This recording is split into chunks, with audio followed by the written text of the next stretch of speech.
Hi, my name is Maria. I'm a clinical application physicist at SunNuclear, and I want to talk and discuss a little bit about this published article that we have by Teresa Enders and her colleagues, talking a little bit about our SunSILICON and SunSILICON P in a clinical environment. So the idea is to take our detectors and put them against detectors that physicists already know and trust. So if you saw the previous publication that we had, talking a little bit about the characteristics of SunSILICON and SunSILICON P and the bare characteristics of them.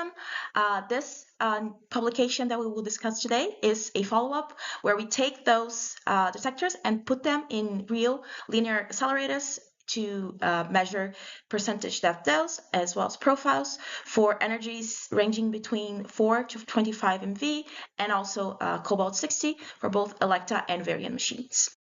So we can see here in the slide that we have the two detectors, the SunSILICON and the SunSILICON P. They both share the exact same silicon diode chip. What changes is the housing of them. So the SunSILICON is unshielded, right? So it's built for very small to medium fields, starting at a 4 millimeter up to a 10 centimeter field, where you want the diodes to behave as water equivalent as possible, basically. The SunSILICON P has a high Z layer, shielding layer, around that same chip, which tames the silicon over response to a low energy scatter photons. That means that with SunSILICON P, we can measure things from a 2 centimeter up to a 40 centimeter field. So really we have a two detector family that is designed to work across different fields. So here we have some curves from the paper where we can actually compare and see how close do the depth those curves actually get.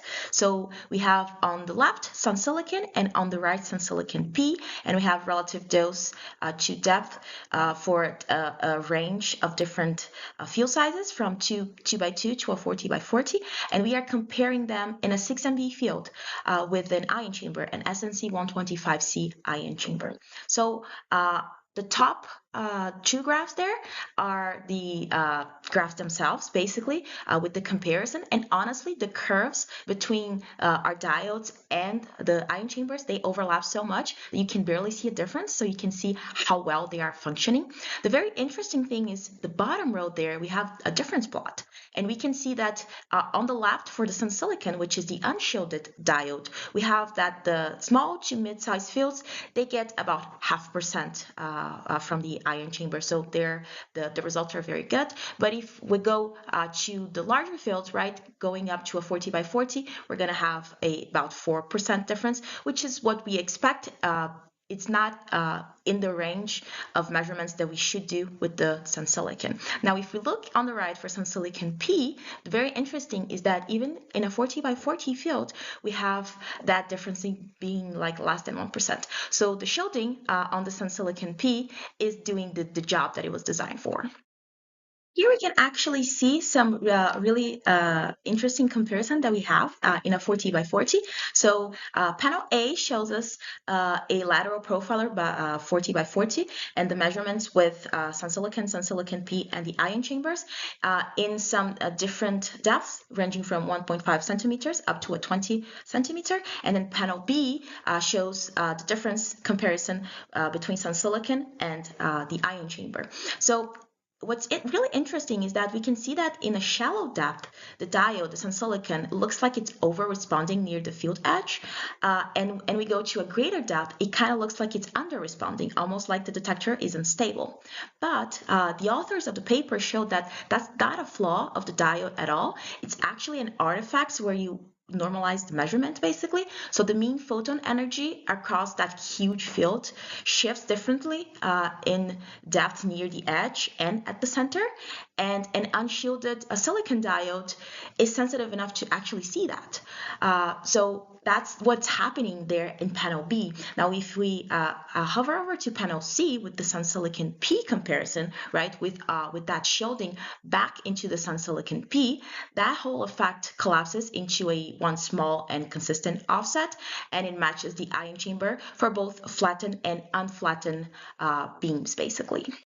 Another value that is very important to notice when we're talking about our diodes is the angular dependence, right? So as you scan further off axis, the beam will hit the detector at a steeper angle, right? And we have here in this figure, figure 7 from our published paper, how the response will hold up and as you tilt the detector through pitch and row. So for some silicon, that response will stay within 1% up to minus or plus 28 degrees, and that number is 21 minus plus degrees for SunSILICON P.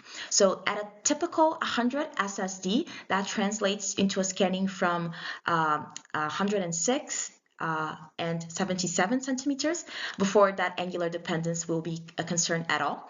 So plenty of room for even very large fields. And on top of that, the effective point of measurement matched the calculated value within uncertainty for both detectors as well. So the main takeaway that we have here from this published article is that SunSILICON really handles the small to mid-sized fields with an excellent water equivalency, and then the SunSILICON P extends that accuracy up to the largest clinical fields, the 40 by 40, and then together they really work well right around where you want them to be, from a 2 to a 10 centimeters. The gamma passing rates were above a 99% almost everywhere the detectors are actually rated for. If you want a deeper dive onto why the correction factors looked at the way they do, I would suggest to check out the companion perturbation factor paper that was published, or watch out for the next abstract that we're going to have on electron beam dosimetry with SunSILICON.